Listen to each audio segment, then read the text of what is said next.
वरहमतुल्लाहि वबरकातुहू। ये वो जगह है जहाँ नबी पाक सल्लल्लाहु अलैहि वसल्लम ने सुलह किया था। सुलह अल हुदैबिया के नाम से ये जगह वाक़ है। और ये ओल्ड जद्दा मक्का रोड पे वाक़ ये जगह है। हरम से तकरीबन 22 किलोमीटर पे है ये देखिए,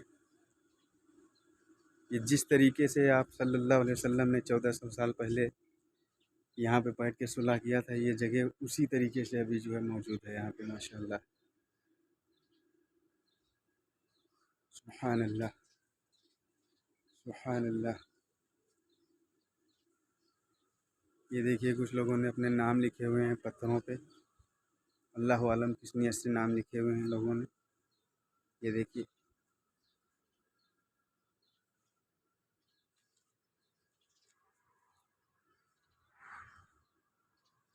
ये वो मुबारक सरज़मीन है जहाँ नबी करीम सल्लल्लाहु अलैहि वसल्लम के कदम मुबारक पड़े माशाल्लाह।